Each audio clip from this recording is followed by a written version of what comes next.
आता इथे काय दिलंय, वेल. काय सांगितलंय, वेल. वेल म्हणजे काय, ठीक आहे. I don't want to not just now. ठीक आहे, वेल. तेव्हा कोणतं की ठीक आहे, वेल म्हणजे ठीक आहे, परंतु मी आता ते काम करणार नाहीये. I don't want to not just now म्हणजे मी आता ते काम करण्याची माझी इच्छा नाही, असं कोण बोललं आहे, सेड द लिटिल बॉय. की ठीक आहे, तुम्ही सांगताय की नाही हे तुला काम करावंच लागेल, तर ठीक आहे, वेल, हा ठीक आहे, चालेल, परंतु आता माझी करण्याची इच्छा नाही. म्हणजे मी ते काम कधी करेल, की जेव्हा मला वाटेल तेव्हा मी ते कामाला काय करेल, सुरुवात करेल, असं इथे जो छोटा मुलगा सांगत आहे की मी आता मात्र हे काम करणार नाही आहे, असं त्यांनी त्याच्या अंकलला सांगितलंय. सेड द लिटिल बॉय, तो छोटा मुलगा त्यांना म्हणाला आहे. बघा, बट यू मस्ट, परंतु आता परत अंकल काय बोलतोय, पण तुला ते करायचंच आहे. But you must. बटचा अर्थ काय आहे मुलांनो, इथे बटचा अर्थ नेहमी काय होतो, परंतु होतो. पण तुला हे काम करायचं आहे. यू मस्ट, तुला करायचंच आहे. सेड द अंकल, अंकल असं म्हणत आहे की तुला ते काम करावंच लागणार आहे, तुला आत्ताच ते काम करावं लागणार आहे, असं अंकलने त्याला सांगितलं आहे त्या छोट्या मुलाला. Don't be naughty. बघा इथे काय शब्द आलेला आहे, डोंट बी नॉटी. नॉटीचा अर्थ काय आहे मुलांनो, नॉटी म्हणजे आपण बोलू शकतो ना की मस्ती करणारा, दंगा करणारा, खोडकरपणा, आपण त्याला बोलू शकतो. काय बोलणार, खोडकरपणा. काही काही मुलं बघा खोडकर असतात, की जे मुद्दाम खोडा काढतात, मुद्दाम चिडवतात, मुद्दाम एखाद्या व्यक्तीला त्रास देण्यासाठी जे काम करतात. आपण तर की हा खूप खोडकर आहे, की हा खूप त्रास आहे, आपण त्या मुलाला काय बोलतो की हा खूप खोडकर आहे, की जी गोष्ट नाही सांगितली तीच मुद्दाम गोष्ट करणार, की इथे हात नको लावू, की ही वस्तू घेऊ नको, तर मुद्दाम ती वस्तू घेणार. मग आपण काय म्हणणार, हा मुलगा लय खोडकर आहे, की बाबा सोफ्यावरती चढू नको, सोफ्यावर पाय देऊ नको, तरी एखादा मुलगा काय करणार, मुद्दाम त्या सोफ्यावरती पाय देतो. म्हणजे तो मुद्दाम काय करतो, असं आज्ञाचं पालन करत नाही, त्याच्या मनाला वाटेल तसं करतो. मग आपण त्याला काय बोलतो मुलांनो, खोडकर बोलतो. मग तसं त्याचं अंकल काय बोलते, डोंट बी नॉटी, तू खोडकरपणा करू नकोस, असं त्याचे अंकल त्याला सांगत आहेत. But go and once and do your work, परंतु तू जा आणि काय कर, काम कर. बघा पुन्हा हा शब्द आलेला आहे, गो. तू जा आणि काय कर आहे, तू तुझं काम कर. डू युअर वर्क, तू तुझे काम कर. डू युअर वर्क, मग तुला जे मी काम सांगितले आहे ते तू काय करणार आहेस, काम करणार आहेस. असं सांगितलं की तू खोडकरपणा करू नको, तू जा आणि तुला जे सांगितलं आहे ते तू काम कर. डू युअर वर्क, असं इथे त्याचे अंकल त्याला सांगत आहे. म्हणजे दोघातलं जे कन्व्हर्सेशन आहे ते बघा, की ज्या मुलाला ते काम करायचं नाहीये, पण तो बोलतो की त्या अंकल बोलतात नाही तुला करायलाच पाहिजे, बोलतो की ठीक आहे मी ते आता नाही करेल, पण ते नंतर करेल. तो की नाही, तुला यू डू मस्ट, तुला आत्ताच ते काम करायचं आहे, असं त्याचे अंकल त्याला सांगत आहे. आणि मग नंतर बोलतात डोंट बी नॉटी, तू काय करू, खोडकरपणा करू नको. But go and do your work, काय सांगत आहे, तू जा, you go at once and do your work, आणि तू तुझं काय करत आहे, तू काम कर, असं त्याला अंकल सांगत आहेत. बघा, दिस इज अन ऑर्डर, काय सांगितले आहे, दिस इज अन ऑर्डर, तुला ही काय दिली आहे, मी आज्ञा दिली आहे, की आज्ञा तेव्हा दिली आहे तेव्हा तुला काम करावंच लागणार आहे. ऑर्डरचा अर्थ काय आहे मुलांनो, आज्ञा देणे. दिस इज अन ऑर्डर, त्याचे अंकल आहेत ते त्या लहान मुलाला काय करत आहेत, ऑर्डर देत आहे, की तुला आज काम करायची इच्छा नसली तरी तुला ते काम करावंच लागणार आहे. तुला तर ठीक आहे, आता जरी मला आता नाही करे, मी नंतर करे, तुला आत्ताच हे काम करावं लागणार आहे, तू खोडकरपणा करू नको. This is an order, said the uncle, आणि ते अंकल असं सांगत आहे की नाही तुला हे काम करावं लागेल, ही माझी काय आहे, ऑर्डर आहे. तसं बघा घरातल्यामध्ये देखील जेव्हा बाबा एखादं काम सांगतात, की आई सांगते की नाही जाऊन काहीतरी दुकानातून सामान घेऊन ये, तर मुलं काय करत असतात, जेव्हा एखाद्या टीव्हीवर गेम खेळत असतील किंवा फोन बघत असतील की नाही मी आता नाही, मी नंतर जाईल, मग आई करते की नाही तुला आत्ताच जायचं आहे, ही माझी ऑर्डर आहे, ही माझी आज्ञा आहे. मग त्यावेळेस काय केलं जातात, मुलं जातात. त्याचप्रमाणे हा देखील जो मुलगा आहे त्याची इच्छा नाही आहे, पण मग त्याचे अंकल त्याला काय सांगत आहेत, की तुला हे काम करायचं आहे, ही माझी काय आहे, ऑर्डर आहे, माझी आज्ञा आहे तुझ्यासाठी, की तू काय करायचं आहे, आत्ताच जायचं आहे आणि डू युअर वर्क, तू तुझं काम करायचं आहे, असं देखील इथे ते त्याला सांगत आहे. मग आपण पुढे पाहणार, ते लिटिल बॉय फेल्ट सॅड, त्या लहान मुलाला फार वाईट वाटलं. फेल्टचा अर्थ काय नाही, फेल्ट सॅड, सॅड म्हणजे वाईट, म्हणजे आपण की माझा काय सॅड मूड आहे, म्हणजे नाराज. सॅडचा अर्थ काय, नाराज. फेल्ट म्हणजे वाटणे, की त्याला खूप वाईट वाटलं, की माझे अंकल मला एवढी जबरदस्ती करतायत, माझी इच्छा नाही आहे, मला खेळायचं आहे, मला काम नाही करायचं आहे. ठीक आहे, मी त्यांना बोललो ना मी आता नाही करणार, मी आता नाही करणार, मी नंतर करेन. परंतु तरी अंकल काय बोलतात की नाही, तुला हे काम आत्ता करावं लागणार आहे. आणि मग तरी पण तेव्हा the little boy felt very sad. काय, त्याला खूप वाईट वाटलेलं आहे बघा. आणि म्हणून त्याचा चेहरा कसा झालेला आहे, उदास झालेला आहे. Uncle is so unfair said the little boy. Uncle is so unfair. अनफेअरचा अर्थ काय आहे मुलांनो, इथे काय दिलंय बघा. जो अनफेअरचा जो शब्द आहे की अंकल माझ्यावर काय करत आहेत, अन्याय करत आहेत, की मला नाही आवडले, की मला जी गोष्ट नाही करायची पण तरी ती जबरदस्ती मला करायला भाग पडत आहे. म्हणजे अंकल इज सो अनफेअर, ते काय आहेत, ते अन्याय करत आहेत. म्हणजे ते किती अन्यायी आहेत असं देखील ते इथं जो लहान मुलगा आहे त्याला सांगत आहे. ते अंकलचा विचार करत आहे की माझा काका आहे, जो अंकल आहे तो कसा आहे की तो माझ्यावर अन्याय करा. अंकल इज सो अनफेअर, ते अन्यायी आहे, ते अन्याय माझ्यावर करत आहेत. ही थॉट, आणि असं तो विचार करत आहे. तो काय करत आहे, बघा बोलून आता इथे काय सांगितलंय, दिस इज अन ऑर्डर. तिथे काय सांगत आहे की ही तुला ऑर्डर आहे, म्हणजे मी तुला आज्ञा करत आहे, तुला जायचंच आहे आणि काम करायचंच आहे. गेट अप ॲट गो. काय सांगितलंय, गेट अप, उठ आणि काय कर, जा. गेट अप, गेट अप म्हणजे उठ आणि जा असं ते सांगत. गेट अप अँड गो, परत हा शब्द आलाय बघा, गो हा शब्द आलाय. जो आपल्या पाठाला बघा, आपलं जे स्टार्टिंग आहे, जे आपल्या पाठाचं नाव आहे गो अँड कम, म्हणजे हा त्याला सारखा जायला सांगत आहे. गो गो गो सांगत आहे की do go and do your work. Go go and go to your work, म्हणजे तो त्याला सारखं सांगत आहे अंकल की तू जा आणि ते काम कर. दिस इज अन ऑर्डर. ऑर्डर, ऑर्डरचा अर्थ काय आहे मुलांनो, आज्ञा पाळणे आहे, की तुला ही आज्ञा पाळायचीच आहे. गेट अप अँड गो, तू जा, तू उठ आणि तू काय कर, जा असं ते त्याला सांगत आहे. The little boy felt sad. सॅडचा अर्थ काय, नाराज होणे, त्याला म्हणजे नाराज होणे, वाईट वाटणे. की the little boy felt very sad, की त्याला ती गोष्ट खूप वाईट वाटली आहे आणि त्याचा चेहरा कसा झाला आहे, उदास झालेला आहे. तो सांगत आहे की अरे मी नाही म्हणत आहे, मला आज काम करायची इच्छा नाही आहे, मला आज हे काम करायचं नाही आहे, पण तरी देखील मला ते काम करायला भाग पाडत आहे. अंकल असं कसं करू शकतात, माझी इच्छा नाही तरी ते जबरदस्ती करत आहेत आणि ते मला कामाला पाठवत आहेत. आणि ही गोष्ट त्याला मुलाला आवडली नाही आणि म्हणून तो काय बोलत आहे, तर लिटिल बॉय फेल्ट सॅड. त्याला ही गोष्ट वाईट वाटत आहे, त्याला वाईट वाटलं आहे की अंकल काय करत आहेत, माझ्यावर ऑर्डर देत आहे, मला आज्ञा देत आहे की मला हे काम करावंच लागणार आहे. त्याची इच्छा नाही आहे पण तरी तो काय करणार आहे, ते काम करणारच आहे. असं पण होतं ना, कधी कधी एखादी इच्छा नसताना देखील तुम्ही काय करत असता, काम करत असता. तुमची इच्छा असो नसो तरी तुम्हाला दुकानातून जाऊन सामान हे घेऊन यावं लागतं, बरोबर की नाही. तसंच इथे देखील त्या मुलाची इच्छा नाही पण तरी देखील त्याला काय करावं लागतंय, जावं लागतंय. बघा इथे काय बोलतंय, uncle is so unfair said the little boy, की अंकल काय करत आहेत, म्हणजे अन्याय करत आहे असं तो त्याला म्हणतो. की अंकल, ही थॉट, की तो विचार करत आहे की अंकल असं का करत आहे, की अंकल काय करत आहेत, माझ्यावर अन्याय करायला. Uncle is so unfair. Unfair म्हणजे तो अन्याय करणार आहे. अंकल माझ्यावर काय करत आहे, अन्याय करत आहे, की मला गोष्ट बिलकुल आवडलेली नाही आहे. मग पुढे काय होतंय बघा, पाहूया आपण मुलांना. आणि असं तो विचारच करताय. ही चीन बिगेन टू वबल, म्हणजे काय करताय की ही चीन बिगेन, चीन म्हणजे काय आहे, जी त्याची हनुवटी आहे. बिगन टू वबल, हलणे म्हणजे काय करणे, डगमगणे. त्याची जे आपण जेव्हा खूप एखादी गोष्ट आपल्याला आवडली नाही, मग आपण बघा एखाद्या लहान मुलगा असेल त्याला पटकन ओरडलं आणि त्याला एखादी गोष्ट करायची नसेल पण तरी देखील मोठे जेव्हा बोलतात तेव्हा ते जास्त म्हणजे ऑर्डर देतात, तेव्हा मुलांना करायची इच्छा नसेल तेव्हा ते शांत उभे राहतात, त्यांच्या डोळ्यात पाणी येतं आणि मग ते थरथरू लागतात. त्याचप्रमाणे त्याची हीज बिगेन टू चीन, हीज वोबल. काय सांगितले आहे बघ, की त्याची चीन त्याची जी हनुवटी आहे, चीनला काय बोलणार, हनुवटी. बिगेन टू वोबल, ती हलू लागली. की ते काय झालं, की जसं आपण एखादी व्यक्ती जर मोठा माणूस जर एखाद्या लहान मुलाला ओरडला तर तो काय करतो, थरथरू लागतो. त्याचप्रमाणे त्याची जी हनुवटी आहे ती काय आहे, हलू लागली. वोबलचा अर्थ काय, हलणे आहे. He had a lump in his throat. Lump म्हणजे काय, गाठ येणे. लंपचा अर्थ काय आहे, गाठ येणे किंवा गोळा होणे. इन हिज थ्रोट, थ्रोट म्हणजे काय आहे मुलांनो, घसा आहे. थ्रोटचा अर्थ काय आहे, घसा आहे. की त्याच्या घशामध्ये एक छोटी गाठ किंवा गोळा तयार झालेला आहे. किंवा आपण जेव्हा भीतीमुळे खूप एखादी भीती आपल्याला निर्माण झाली तर आपण काय करतो, आपलं जे शरीर असतं जे काय होतं, व्हायब्रेट होतो, आपला चेहरा देखील व्हायब्रेट होतो आणि आपण थरथरायला लागतो. त्यावेळेस सांगितले ही चीन बिगेन टू वॉबल, त्याचा काय झालेला आहे, त्याची जी हनवटी आहे ती थरथरायला लागलेली आहे. आणि he had a lump in his mouth.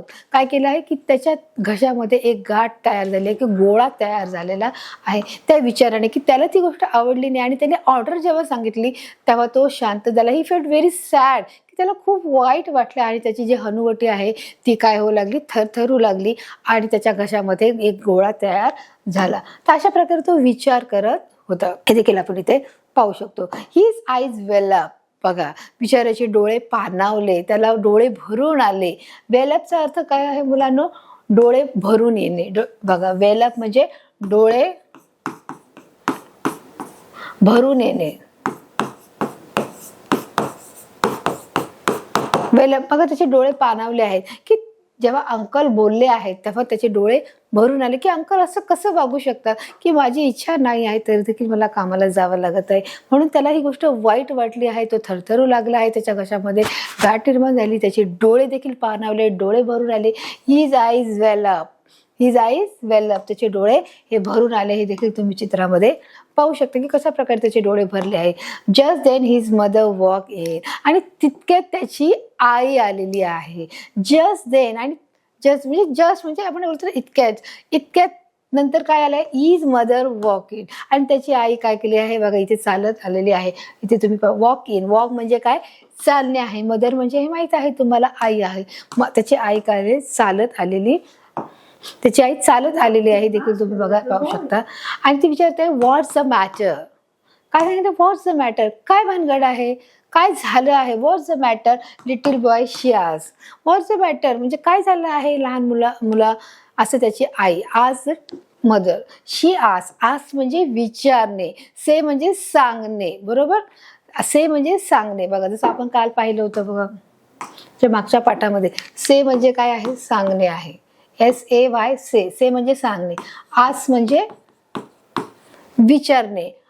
आपण मागच्या पोएम मध्ये पाहिलं होतं की टॉक म्हणजे बोलणे, चॅट म्हणजे गप्पा मारणे. आपण चॅटिंग करणे म्हणजे काय, गप्पा मारणे. आय से म्हणजे देखील बोलणे. बघा इथे से आलाय, आस आलाय, टॉक आलाय, चॅट आलाय. म्हणजे आय आस म्हणजे मी तिच्या आईने विचारले की व्हॉट्स द मॅटर लिटिल बॉय, लहान मुला काय झालं आहे.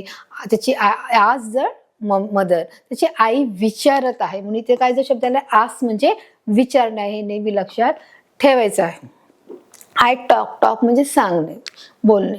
अशा प्रकारे तिला विचारत आहे की why do you look so unhappy. तू एवढा दुःखी का दिसत आहेस, असं तो मुलाला विचारत आहे की तू का दुःखी दिसत आहे. बघा, why do you look so unhappy. Unhappy म्हणजे दुःखी. काय आहे, दुःखी आहे. की तू दुःखी का दिसत आहे.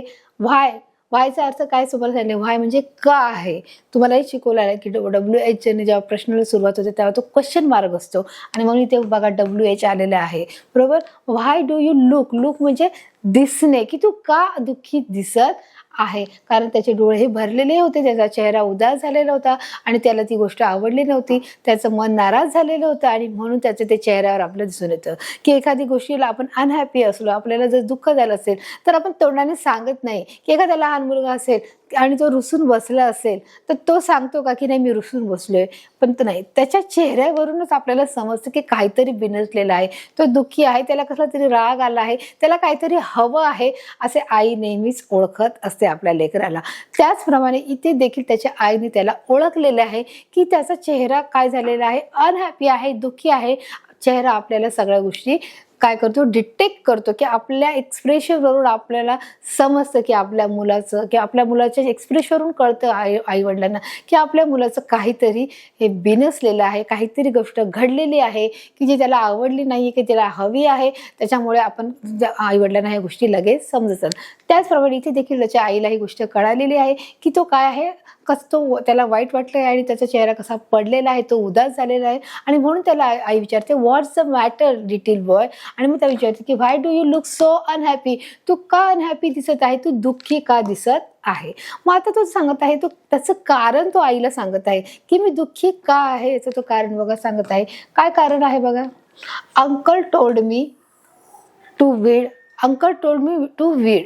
अंकल मला काय करायला सांगत आहे, जे गार्डन आहे त्या गार्डनचं जे तण आहे, जे अनावश्यक तण आहे, जे अनावश्यक गवत आहे ते काढण्यासाठी सांगत आहे.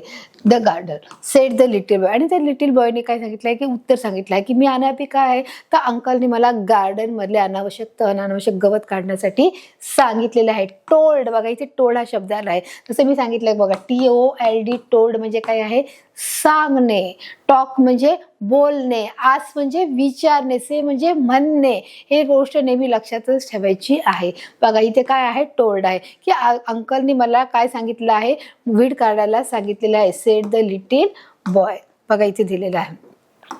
तर अशा प्रकारे तो मुलगा आपल्या आईला घडलेली हकीकत सांगत आहे की अंकलने मला वीड काढायला सांगितलेलं आहे. मग ती कळते, oh said the mother, what fun that will be. किती मजा येईल मग ते, म्हणजे आपण जेव्हा तण काढतो तेव्हा ते किती मजा आहे, म्हणजे तण काढण्यात किती मजा आहे असं तिला ते सांगायचं आहे. की ओ म्हणजे ओ अच्छा असं का, आपण म्हणतो ना की अशा भानगड काय झालंय मामा, आपण पूर्ण हकीकत ऐकून घेतल्यानंतर पूर्ण स्टोरी ऐकल्यानंतर अच्छा ओ म्हणजे असं का. मग त्याप्रमाणे म्हणून ती काय ओंकारा टाकत आहे की ओ अच्छा असं झालंय का. सेड दिस मदर, त्याची आई त्याला म्हणाली. आता बघा इथे देखील जो शब्द सेड, सेड म्हणजे म्हणाली, बरोबर. मगाशी आपण पाहिलं टोल्ड, अंकलने सांगितलं. टोल्ड म्हणजे सांगणे, सेड म्हणजे म्हणाले, सेड म्हणजे म्हणाली. What fun that will be. मग फन म्हणजे काय आहे, बघा इथे जो शब्द आलेला आहे, आपण आता सेड म्हणजे बोलली, फन जो आहे मज्जा आहे. फनचा अर्थ काय आहे, मज्जा. दॅट विल बी, ते किती मज्जा येईल, जर म्हणजे त्यांनी जे काम सांगितलं आहे मग ते करताना ते किती मज्जा येईल असं त्याची आई त्याला सांगत आहे. बघा ती त्याला त्याच्याशी बोलत आहे की किती मजा येईल. आय लव्ह टू वीड, तिथे मला हे काम करायला खूप आवडत आहे. आय लव्ह टू वीड म्हणजे अनावश्यक गवत काढणे, जे अनावश्यक ज्या गोष्टी आहेत त्या गार्डन मधल्या काढणे, या गोष्टी मला खूप आवडतात. आय लव्ह, लव्ह म्हणजे आवडणे आहे. तर अशा प्रकारे ही गोष्ट त्याला सांगेल की मला ही गोष्ट खूप आवडत आहे. And it is such a fine day, काय सांगत आहे, and it is such a fine day की हा दिवस खूप छान जाणार आहे. सच, खरंच, सच अर्थ काय, खरंच, की and it is such a fine day, आणि खरंच हा दिवस खूप छान जाणार आहे. डे म्हणजे दिवस आहे. बघा आपण पाहिलं आहे डेज शिकलेलो आहोत. Can I come and help you to weed, ती विचारत आहे, ती त्याला परमिशन विचारते. कॅन आय कम म्हणजे मी तुझ्या बरोबर येऊ आणि आपण वीड काढू शकतो का. Can I come and help you, हेल्पचा अर्थ काय आहे, मदत करणे आहे. आपण एकमेकांना मदत करत असतो, ही सुरुवात घरापासून झाली पाहिजे. आपण घरामध्ये आईला कामाला मदत करत असतो, म्हणून हेल्पचा अर्थ काय आहे, मदत. कॅन आय कम, मी तुझ्या बरोबर येऊ का. कॅनचा अर्थ शकणे आहे. कॅन आय कम, ते सांगू घेत आहे. Can I come and help you, मी तुला मदत करू शकतो का. You help you to weed म्हणजे वीड काढण्यासाठी, जे गवत काढण्यासाठी मी तुला काय करू शकते, मदत करू शकते का, असं तिने त्याला मुलाला प्रश्न विचारलाय. बघा इथे काय आहे, प्रश्नचिन्ह दिसत आहे. मी तुझ्या बरोबर काम करायला मदत करू शकते का. व्हाय, येस, काय, हो. बघा इथे काय दिले, व्हाय, व्हाय म्हणजे काय, म्हणजे तो त्यालाही आश्चर्य वाटले की अरे आई मला मदत करणार आहे. मग त्याला ते काम थोडं हलकं वाटलंय की माझ्या बरोबर कोणीतरी जोडीला आहे, मी एकटा करणार नाही, कारण ते एकट्याला काम करणं हे खूप कठीण जात आहे. बघा जेव्हा आपण अभ्यासाला देखील सुरुवात करत असतो, जेव्हा आपण एकटे असतो तेव्हा आपल्याला अभ्यासाला कधी कधी लहान मुलांना बोर वाटतं, पण तेच त्याच्याबरोबर जर त्याचे मित्र, त्याचे फ्रेंड्स आले तर ते काम आपल्याला अजून सोपं वाटतं, बरोबर. की म्हणजे ते अभ्यास करायला मजा येते, कारण का जे काही जे प्रश्न आहे, जे क्वेश्चन्स आहे, जे सम्स आहेत, ते सोडवण्यासाठी एकमेकांची काय होत असते, मदत होत असते. आणि मग आपला जो मित्र आहे तो आपल्या आवडीचा आहे, त्याच्यामुळे आपल्या अभ्यासाला अजून मजा येते. मग त्याचप्रमाणे इथे देखील त्याला जे काम करताना एकटं वाटत आहे, त्यामुळे त्याची आई त्याच्या बरोबर आहे म्हणत होतो काय की येस. मग तो त्याला परमिशन देतो की हो ठीक आहे चालेल, सेड द बॉय. आणि तो म्हणतो की ठीक आहे, तू माझ्या बरोबर काय करायला ये, काम करायला ये, असं ते त्याला सांगत आहे. बघा, so the boy and his mother went outside, काय सांगितलंय, आणि म्हणून तो आणि त्याची आई आहे ते कुठे गेले, आउटसाइड म्हणजे बाहेरच्या ठिकाणी गेले, बाहेरच्या जागेवरती गेले. कुठे, जिथे गार्डन होतं, घराच्या पुढे काय आहे, गार्डन आहे. मग त्याला काय बनणार, घराच्या पुढे, आउटसाइडला म्हणजे बाहेरच्या बाजूला गेले. सो द बॉय म्हणून मुलगा अँड हिज मदर, आणि म्हणून त्याची आई आहे कुठे गेले, हर वेट आउट, वेट म्हणजे जाणे. त्या बाहेरच्या बाजूला गेले आहे. कशासाठी? गार्डनिंगसाठी गेले. They had a very good time together. आता बघा इथे त्यांनी काय सांगितलं की दे हॅड, त्यांनी खूप छान वेळ घालवला. बघा, they had a very good time, त्यांनी खूप छान दिवस घालवला किंवा वेळ घालवला. गुड टाइम म्हणजे छान वेळ. एक टुगेदर, एकत्र, त्यांनी खूप छान वेळ एकत्र घालवला आहे. टुगेदरचा अर्थ काय आहे मुलांनो? एकत्र. टुगेदर मीन्स एकत्र. गुड टाइम म्हणजे एक छान वेळ. गुडचा अर्थ काय असतो? नेहमी छान, आणि टाइम म्हणजे वेळ आहे. त्यांनी फार एकत्र काम केलं की आणि त्यांनी छान वेळ एकत्र घालवला. Working and chatting and laughing, कशामध्ये घातला? वर्किंग म्हणजे कामामध्ये घातला, चॅटिंग म्हणजे गप्पा मारण्यामध्ये घातला, आणि लाफिंग म्हणजे हसण्यामध्ये घातला. लाफिंगचा अर्थ काय आहे? हसणे आहे. चॅटिंग म्हणजे गप्पा आहे. वर्किंग म्हणजे काम आहे. अशा प्रकारे त्यांनी एकत्र मिळून काम केलं आणि एकत्र काम करता करता ते काम कधी फिनिश झालं हे त्यांना देखील कळालं नाही. मग अशा प्रकारे जे काम त्याला सुरुवातीला एकट्याला बोर वाटत होतं किंवा एकट्याला ते काम करायची इच्छा नव्हती, आणि जरी ते त्यांना सांगितलं की तुला करायचं तर म्हणून मी आता नाही करणार, आता माझी इच्छा नाही, मी ते काम नंतर करेल, मग त्याला ते काम करायचंच नव्हतं. मग जेव्हा त्याची मम्मी, त्याची आई त्याच्याबरोबर आली तेव्हा ते त्याला काम अजूनच सोपं वाटलं मुलांना. तर अशा प्रकारे बघा, they had a very good time in together. Good time together, त्यांनी एकत्र अशा प्रकारे चांगला वेळ घालवला. कशामध्ये? गप्पा मारण्यामध्ये, काम करण्यामध्ये, गप्पा मारण्यामध्ये आणि हसण्यामध्ये. अशा प्रकारे त्यांनी वेळ घालवला आणि त्यांनी काम केलेलं आहे. तर बघा इथे तुम्ही पाहू शकता की कशा प्रकारे ते बघा काम करत आहेत, की त्यांनी काय करत आहे? काम देखील करत आहेत, जे वर्किंग करत आहेत, त्याचप्रमाणे ते गप्पा मारत आहेत आणि हसत देखील आहे. तर अशा प्रकारे बघा हे काम करता करता त्यांचं काम कधी फिनिश झालं हे त्यांना देखील कळालं नाही. तर अशा प्रकारे मुलांना हा जो पाठ आहे, गो अँड कम, म्हणजे काय की त्याच्या अंकलने त्याला सांगितलं की तू जा आणि काम करायचं आहे, पण त्याची इच्छा नव्हती. त्याचप्रमाणे उलट त्याची मम्मी बोलली की ठीक आहे, can I come help you, म्हणजे मी तुझ्या मदतीसाठी येऊ शकते का? म्हणजे तिथे कम हा शब्द आलेला आहे. तुम्ही पाहिला की ऑब्झर्व केलं असेल. म्हणून मी तुम्हाला सुरुवातीलाच पाठात सांगितलं की आपल्याला तो शब्द ऑब्झर्व करायचा आहे, तो निरीक्षण करायचं आहे. कुठे गो आला आहे आणि कुठे कम आला आहे, या शब्दाचा वापर कोणत्या जागेला आला आहे, कोणत्या ठिकाणी करायचा आहे, हे आपण समजून इथे घेतलेलं आहे.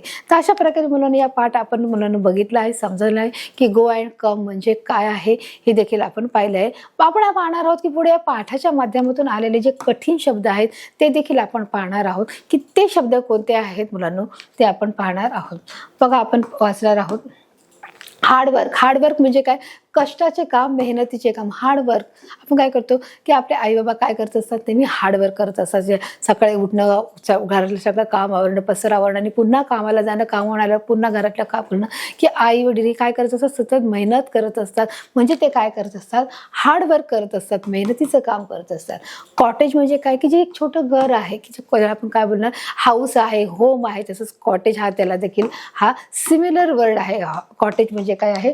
सिमिलर वर्ड आपण त्याला बोलू शकतो. पुन्हा आपण पाहणार आहोत की बघा हे काय आहे? मॅन्युअर म्हणजे काय आहे मुलांनो?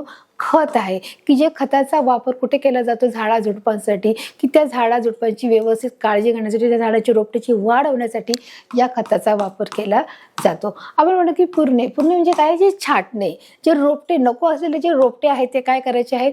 ते कापायचे आहेत. ते कापून त्याला व्यवस्थित त्याची वाढ करण्यासाठी आपण ते रोपटेची छाटणी करावी लागते. बघा पुढे आहे वीड म्हणजे काय? जसं आपण शब्द पाहिलं की त्याला ते काम करायचं नव्हतं त्या लहान मुलाला, तरी त्याला ते काम करणं भाग होतं, आणि म्हणून ते वीड म्हणजे काही नको असलेल्या रोपट्यांची कापणी करणे, की नको असलेले जे रोपटे आहे, जे गवत आहे, जे तण आहे, जे कुसळ आहे, जे शेतामध्ये येतात ते काढणं म्हणजे त्याला काय बोलणार आहे? वीड बोलणार आहोत, की ज्याच्यावर हा पूर्ण पाठ हा आधारित आहे. डिसिप्लिन म्हणजे तुम्हाला माहिती आहे एक शिस्त आहे, की हर एकच्या व्यक्तीमध्ये डिसिप्लिन राहणं हे गरजेचं आहे. सकाळी लवकर उठणं आहे, तयारी करणं आहे, शाळेमध्ये जाणं आहे, शाळेमध्ये म्हणजे व्यवस्थित शिस्तीत राहणं आहे, परत घरी आल्यावर देखील आपले सामान जागच्या जागी ठेवणं आहे, वेळच्या वेळी अभ्यास करणं आहे, खेळायला जाणं आहे आणि वेळेवर झोपणं आहे. म्हणजे ही सगळ्या गोष्टीचं काय आहे? डिसिप्लिन आहे, ही शिस्त आहे, आणि ही सगळी शिस्त प्रत्येकला लागणं. म्हणजे आपण म्हणतो की त्याचे अंकल काय करत होते? He believe in hard work and discipline. त्याचे जे अंकल होते ते कशावर करत होते? की ते म्हणजे मेहनतीवर आणि डिसिप्लिन मध्ये ते विश्वास ठेवत होते. देखील आपण पाठामध्ये पाहिलेलं आहे. इथे काय आलं आहे, नॉटी. नॉटी म्हणजे काय, जो खोडकर आहे, की जे काही काही मुलं असतात जे काही एकदम डिसिप्लिनमध्ये वागतात, काही काही मुलं एकदम खोडकरपणे वागतात, की जी गोष्ट त्यांना नाही करायला सांगितली तीच ते गोष्ट करण्याचा प्रयत्न करत असतात. त्याला काय बोलणार आहोत, खोडसळ आपण बोलणार आहोत. आपण पुढचा शब्द मुलांना पाहणार आहोत. बघा, बबली. काय आहे बबली, म्हणजेच काय आहे, डुलणे आहे, की जेव्हा तो जेव्हा थरथरत होता, जेव्हा त्याच्या अंकलने त्याला सांगितलं की तुला हे काम करावंच लागणार आहे, गो अँड डू युअर वर्क, तेव्हा त्याला खूप वाईट वाटलं आणि त्याला त्याचं होठ जे हनुवटी काय झाली, थरथरू लागली. जसं वोबल्स म्हणजे काय, डुलणे आहे. जसं वारा आल्यावर जी छोटी रोपटी आहेत किंवा झाड आहे ते हलायला लागतं, डुलायला लागतं, त्यालाच काय बोलणार, की वोबल्स बोलणार आहोत. त्याचप्रमाणे आपण मुलांना पाहणार आहोत की ते लंप. लंप म्हणजे काय आहे, हिअर म्हणजे गोळा. जसं आपण पाहिलं की त्याच्या घशामध्ये काय झालं, गोळा तयार झाला, की आपल्याला एखाद्याने खूप जोरात ओरडल्यावर आपल्याला किती वाटते, भीती वाटते आणि आपल्या पोटामध्ये गोळा येतो, आपल्या घशाला काय होतं, देखील गोळा येतो. त्याचप्रमाणे त्याच्या देखील त्या लहान मुलाच्या काय झालेलं आहे, घोळा आलेला आहे. बरोबर की लॅम्प इज हिअर. हिअर म्हणजे इथे जो शब्द आला आहे तो काय आहे, गोळा हा शब्द इथे आलेला आहे. तर आपण शेवटचं पाहणार की वेलअप. काय आहे वेलअप. वेलअप म्हणजे काय, भरून आले. जसं त्या मुलाचे डोळे भरून आले की त्याच्या अंकलने त्याला सांगितलेली गोष्ट बिलकुल आवडली नाही आणि म्हणून ते वेलअप झाले आहे, त्याचे डोळे हे भरलेले आहे. जसं तुम्हाला पण बघा मुलांना, समजा आई एखाद्या वेळेस कोणत्या गोष्टीवरून ओरडली, तुमच्या हातातून कप सांडला किंवा कप फुटला किंवा एखादा ग्लास फुटला काचेचा, तर आई ओरडल्यावर तुम्हाला देखील काय येतं, डोळे भरून येतात आणि तशाच प्रकारचे हे डोळे बघा त्या लहान मुलाचे भरून आलेले आहेत. शेवटचं आहे जे चॅटिंग करणे. हे देखील तुम्हाला तर माहीतच आहे. चॅटिंग करणे म्हणजे गप्पा गोष्टी करणे, गप्पा मारणे, एकमेकांशी बोलणे. जसं तुम्ही शाळेमध्ये तुमच्या मित्रमैत्रिणीला भेटल्यावर तुम्ही काय करत असतात, गप्पा मारत असतात. घरी देखील आल्यावर तुमचे देखील जे फ्रेंड्स असतात त्या घरच्या फ्रेंड बरोबर देखील तुम्ही गप्पा मारणार, म्हणजेच काय करतात, चॅटिंग करतात. त्याचप्रमाणे आता एक नवीन पद्धत निघाली, जे फोनमध्ये देखील तुम्ही काय करू शकता, चॅटिंग करू शकता. म्हणजे एकमेकांशी संवाद साधणे, म्हणजेच काय आहे, टेक्स्ट मेसेज भेटणे, हे देखील काय आहे, संवाद साधणे, त्याला आपण बोलणार चॅटिंग करणे. तर अशा प्रकारे मला हे पाठात आलेले जे हर एक जे कठीण शब्द आहे बघा, ते आपण वाचून तुम्हाला मी दाखवले, त्याचा अर्थ देखील तुम्हाला समजला आहे. त्याचप्रमाणे जेव्हा पाठ शिकवत असताना देखील त्या पाठामध्ये देखील आलेले जे बरेचसे अनेक जे कठीण शब्द होते त्याचा देखील अर्थ मी तुम्हाला समजून सांगितलेला आहे. तर अशा प्रकारे आपला पूर्ण जो लेसन आहे तो मुलांना आपण बघितला आहे. आपण स्पष्टीकरणाच्या माध्यमातून, चित्रकरणाच्या माध्यमातून आपण समजून घेतलं आहे की कशा प्रकारे गो अँड कम म्हणजे जा आणि ये, म्हणजे कशा प्रकारे गो या शब्दाचा वापर त्या पाठामध्ये केला आहे आणि कम या शब्दाचा वापर देखील कुठे करायचा आहे हे आपण पाठाच्या माध्यमातून समजून घेतलं. की जो एक छोटंसं जे कॉटेज आहे त्या कॉटेजच्या घरासमोर काय आहे, एक गार्डन आहे, त्या गार्डन कशा प्रकारे सुशोभित केलं आहे, ते किती सुंदररित्या केलं आहे. त्यासाठी लागणारे जे हार्ड वर्क आहे ते खूप महत्त्वाचं आहे मुलांना, की त्याला रोज वेळच्या वेळी त्या झाडाला पाणी देणं आहे, त्यांना खत घालणे आहे, त्याच रोपट्याची छाटणी करणं आहे, त्याचप्रमाणे अनावश्यक तण किंवा ते गवत काढणं देखील आहे, त्याने ते गार्डन स्वच्छ करणे, अशी बरीचशी कामं असतात आणि सर्व कामं ही करावीच लागतात जेव्हा गार्डन स्वच्छ ठेवायचं असेल. तर त्या मुलानं त्या अंकल आहे, त्या अंकलने सांगितलं की तू हे काम करायचं आहे, परंतु त्या त्याला मुलांनी सांगितलं की मला आता हे काम करायचं नाही. जेव्हा त्याला ऑर्डर दिली तेव्हा त्याला ते काम करावं लागलं आणि मग त्याला विचारायला की माझे अंकल किती कठोर आहेत. त्याला वाईट वाटलं, त्याचे डोळे भरून आले, त्याच्या हनुवटी थरथरू लागली आणि त्याच्यामुळे त्याच्या आईने त्याला विचारलं की काय झालं, की तुझा चेहरा उदास काय, तू दुःखी काय. मग तेव्हा घडलेली हकीकत आईने सांगितलं होतं, अरे वा, हे तर माझं आवडीचं काम आहे, मी तुझ्या मदतीला येऊ का. आणि जेव्हा येऊ का बोलला तो हॅपी झाला आणि त्याला आनंद वाटला आणि तो बोलला की हो. आणि अशा प्रकारे ते दोघं एकत्र त्या गार्डनमध्ये गेले, त्यांनी काम केलं आणि तो वेळ कसा गेला त्यांना कळलं नाही. मग ते काम करता करता त्यांनी कामही केलं, त्यांनी गप्पाही मारल्या आणि ते हसून त्यांनी हर एक गोष्टीचं काम केलेलं आहे. त्या गार्डनमध्ये त्यांनी त्यांचं काम पूर्णपणे केलेलं आहे. तर अशा प्रकारे गो अँड कम ह्या शब्दाचा अर्थ आपण इथे समजून घेतलेला आहे. तर मुलांना मी तुम्हाला हा पाठ अगदी सोप्या भाषेमध्ये समजून सांगितला आणि तो तुम्हाला समजला आहे मला पूर्ण खात्री आहे. भेटूया अशा एका नवीन पाठाकडे, एका नवीन भागाकडे. तोपर्यंत धन्यवाद.